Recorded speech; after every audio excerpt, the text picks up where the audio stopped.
you. Hi, my name is Diana Ludwig, and I'll be doing a presentation for Western Governors University for LUT. I'll be discussing extrinsic and intrinsic motivation. Have you ever received a star or a sticker for a job well done? What motivates you? When was the last time you received a star or a sticker? That kind of motivation is called extrinsic motivation. It comes from an outside source. The other kind of motivation is called intrinsic motivation. That means it comes from within. Schools use both of these kinds of motivations, but psychologists say that there needs to be a balance within our school system.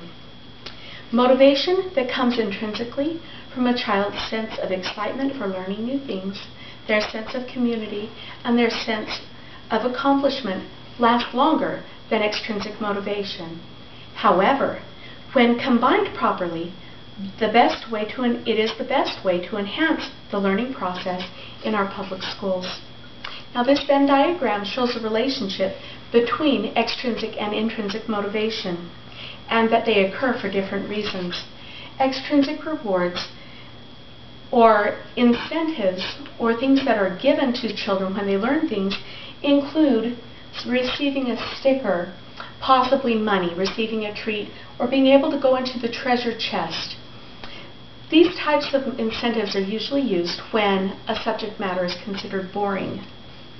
Williams and Stockdale state, a student may become satiated with a certain level and kind of extrinsic reward, causing them to expect more and different rewards in the future.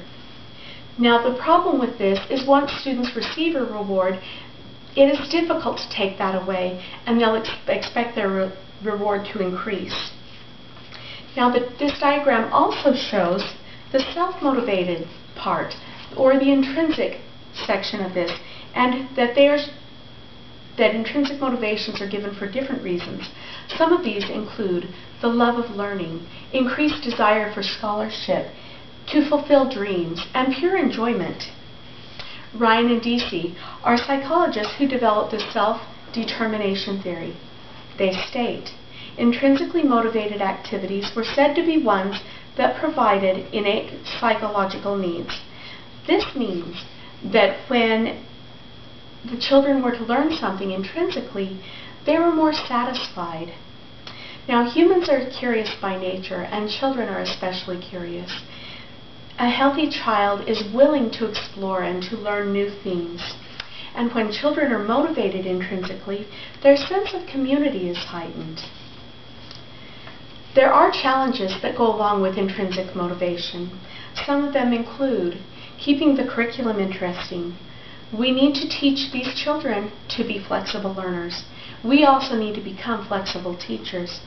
We need to involve our students in planning the lessons that they'll be being taught. We need to help our children learn to work harder.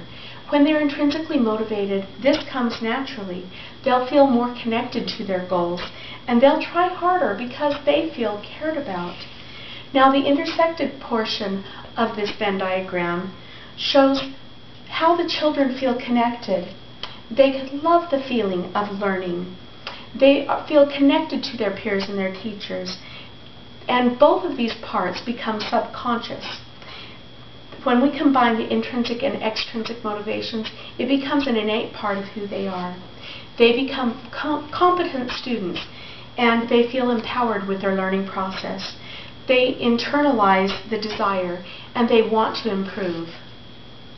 Motivation lasts longer and has greater success when intrinsic and extrinsic motivations are combined, and it becomes a subconscious part of their educational process. In conclusion, Williams and Stockdale stated, tangible rewards are neither inherently good nor bad, but rather tools for accomplishing skill development. Pairing tangibles with teacher assertions of the intrinsic value of an activity allows tangibles to be productive without undermining intrinsic motivation. The contingencies of the reward are more important than the type of reward.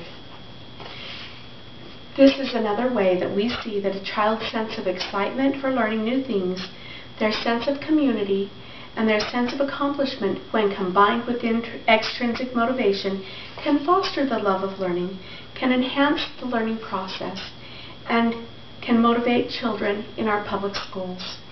Remember, lasting motivation is paramount to our children's educational success. Thank you. Did you have any questions? How do you get an extrinsic reward to lose its importance and help the students embrace the intrinsic reasons to learn? Thank you for asking. That's a great question. When a child is given something, per se a handwriting assignment, and they are asking for an extrinsic reward, the teacher could verbalize something to them such as, I thought you looked like the type of child to me that would want to learn this handwriting assignment because you know it would be important in your educational career further down the road. Thank you. Are there any other questions? How could you utilize autonomy in your teaching? That's a great question. Including the children in planning the lessons is a great way to include them and help motivate them for the learning process. If a child is given their spelling words to study, they could have the choice of which way to study them, such as maybe writing the letters or the words in a tray of sand or a tray of salt, or possibly writing them in the air, or maybe even bending pipe cleaners to form the words. So there are different tactile sensations, different ways that the children can learn these things, and it increases their desire to participate and their ability to learn more. Are there any other questions? All right, thank you very much for your time.